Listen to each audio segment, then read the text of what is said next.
Gugmang matuod.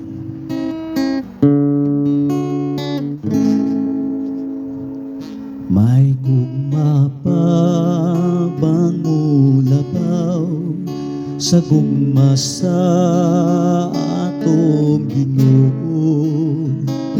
May gugma pa bang mulabaw sa gugma ni Jesus kanato? Tanang adlaw siya gayon nagatima, naghatag sa tanan kanato ug angay ta daygon siya.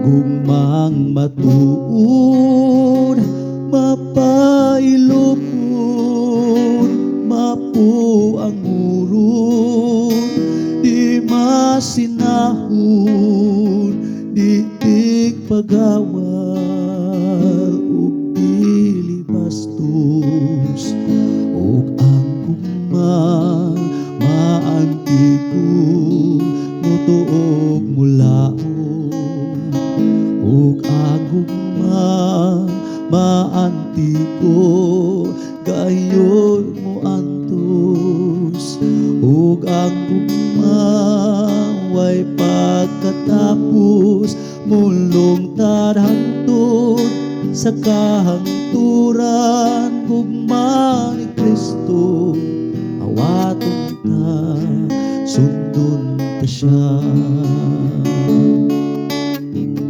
Gugmang matuod, mapailupon, mapu ang urong, di masinahon, di pagawal, ug dili bastos, ug ang gugma maantigo, mutuog mulaon, ug ang gugma maantigo, gayon mo antos, ug ang gugma way pagkatapos, mulong tarhangtod sa kahangturan. Gugma ni Kristo awaton ta, sundon ta siya. Gugma ni Kristo awaton ta, sundon ta siya. Gugmang matuod nga atong nasinati sa ato ang Ginoong Hesukristo. Kumusta man mga kaigsunan, mga kaigalaan? Kumusta man ang ato ang paghigugma? Nakapatod pa ba kita sa tiunay o gugmang matuod? Sa ato ang mga kaigsunan, sa atong mga kaigalaan? Labaw sa tanan sa ato ang kauban sa pagtuo. Labaw sa tanan gayon sa ato ang Ginoong Hesukristo. Ang kalibutan puno na sa kalisdanan, daghana kagubot, kaguliyang, panaglalis, panag-away, tungod kay nahisulat na kini nga mabugnaw gayud ang gugma sa kadaghanan. Gugma sa ato ang mga kaigsunan, gugma sa pamilya nawala na, gugma sa panimalay, sakop sa panimalay, sakop sa panimalay sa pagtuo, usahay nawala na, nabugnaw na. Labaw sa tanan ang gugma sa Ginoo, gilaay na, gikapuyan na sa pag-alagad kaniya. Kumusta man, hinaot nga magpabilin ang tiunay o gugmang matuod. Kaya ang tinuod lamang gayud nga nahigugma, maoy makapadayon makalahutay. Ato ang masuta ang tinuod nga gugma.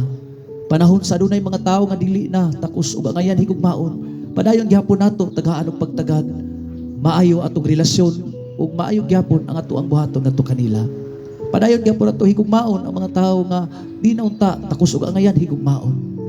Mao kana ang tinuod nga gugma sama kang Ginoong Hesukristo. Ang tinuod na gayon nga nahigugma, mura gyud makapadayon sa pag-alagad sa ato ang Ginoong Hesukristo bisan moabot ang dili maayong nga sitwasyon, makapadayon gihapon. Tungod kay tinuod man ang gugma sama sa gugma sa ato ang Ginoo, gugmang matuod ni Ginoong Hesukristo kanato. Atong awaton, ato ang sundon. ang gugma nga sama sa gipabati o gipasinati sa Ginoo kanato mga igsoon. Kumusta? Hinaot nga mopadayon kita sa gugmang matuod. Ug kung nawala kini, mubalik kita sa ato ang unang gugma sa Ginoo. Mubalik kita sa ato ang tiunay nga pagigugma sa Ginoo kung kini nawala. Apan kung kini anaa, padayon sa tiunay ug gugma sa ato ang Ginoo. Mao ra kini atong kalauman mga kaigsunan. Gugmang matuod sa atong Ginoong Hesukristo. Amen ug amen.